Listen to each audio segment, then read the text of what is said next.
Hi everyone, it's Heidi here. Today I'm going to show you how I stitch with my sewing machine onto cards and scrapbook pages.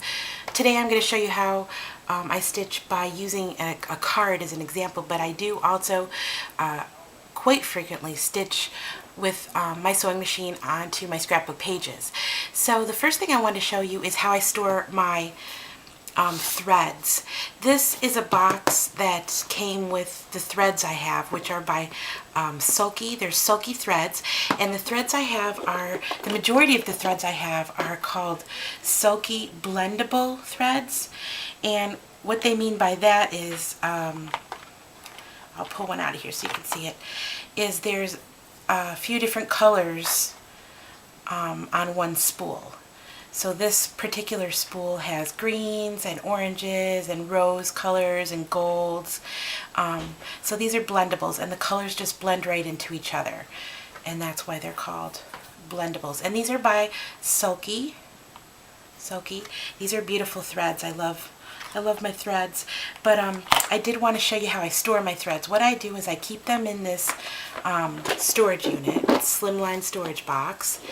And then what I've done over time is I've gotten a spool for each color. So when I'm ready to stitch onto my layouts or my cards, I don't have to wind up a new spool. And this really, or bobbin, I'm sorry, bobbin, this really saves on time, and it's just, it's a great way to store your thread. So for each spool of thread, I have a bobbin with the matching color right on it. And usually, it's, you know, just filling your bobbin about that full is plenty just for a card or a scrapbook page. And then when it's empty, I just refill it.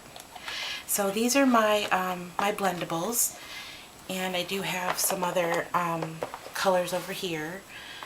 And what I'm going to do is I'm going to pick a bobbin and a spool to match my cards. And I think since I'm doing like a St. Patrick's Day theme, I'm going to go with this one. Okay. So I'm going to show you a quick tip to stitch right onto your cards. These cards I'm making for St. Patrick's Day for my niece and my nephew.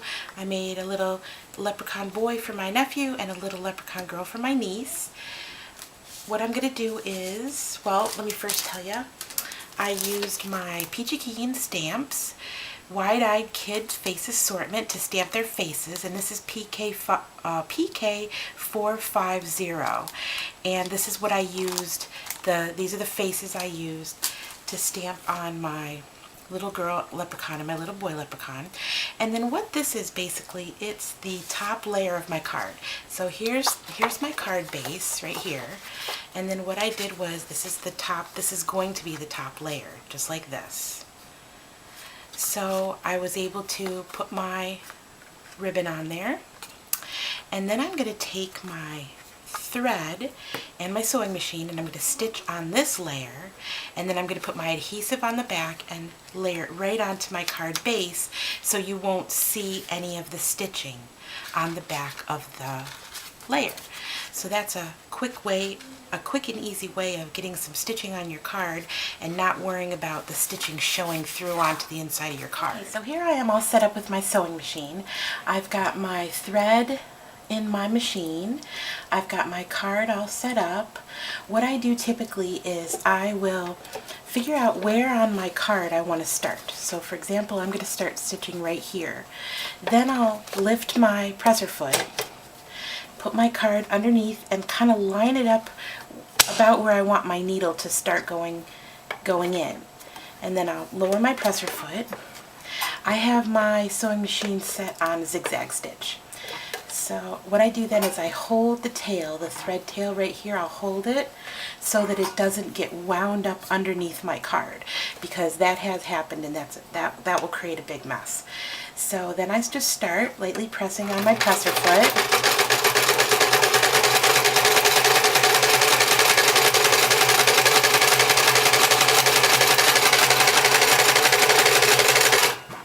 And then now this is important.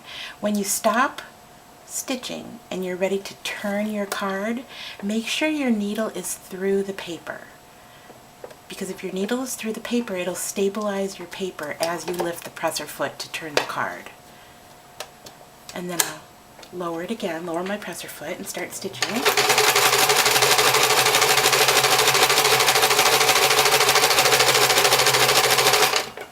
Make sure that my needle is in the paper. Lift my presser foot, turn my card, and start stitching.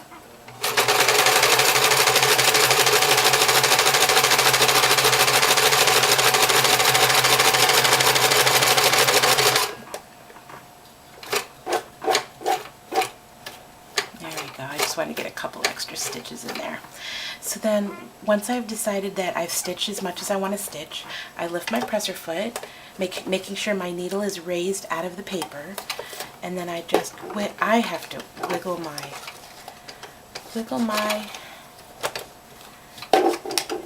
thread a little bit to kind of get it to come out. There we go. And then I'll just snip it right like that. And then I'll show you how I pull my tails through, because you have to pull your thread tails through. So I'll show you that next. Okay, so now we're ready to pull our tails through after we've stitched onto our card base, or our card layer. So what I do is I turn my card layer over, and then I find the two tails. So here are the two tails, right here. One's on the front and one's on the back, just like that. I'll take the back one. Here, let me tape this to get it out of the way, because that's just in the way. There we go. Okay, so I find the back one and I pull on it just slightly. I tug on it, and then you can see the stitch come right up. It's kind of hard to see, but you can see the stitch come up from the front, and there's a little loop right there. So then I'll take something, I'll use my poker, and I'll just pull on the loop. See, as I pull on the loop, the piece of thread that was in the front now comes to the back. So now I've got both pieces of thread on the back side. And then all you got to do is take a little tape and tape them down. And then if you want to, you can snip the extras just like that. Here, I'll do it one more time so you can see it.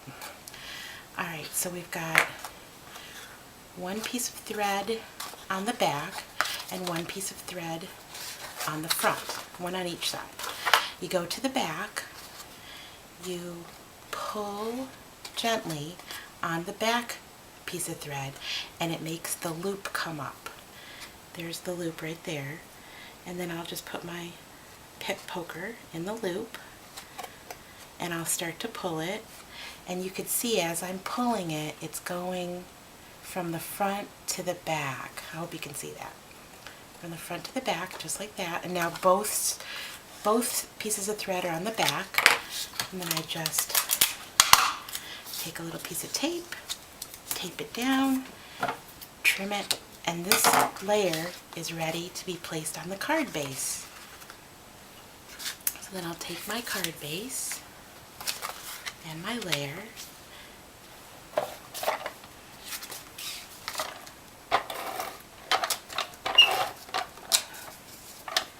using my ATG,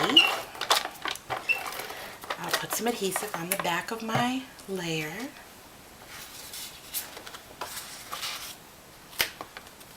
and I'll line it up, line up my layer like that, press it down, and there you go. There's the card. It's all done.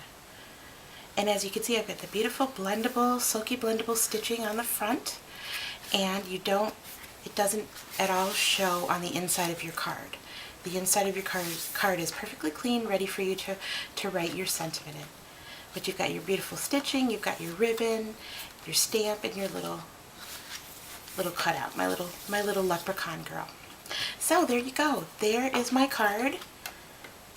with the stitching on it. I hope you liked it, and I hope that this gave you some inspiration to try it yourself.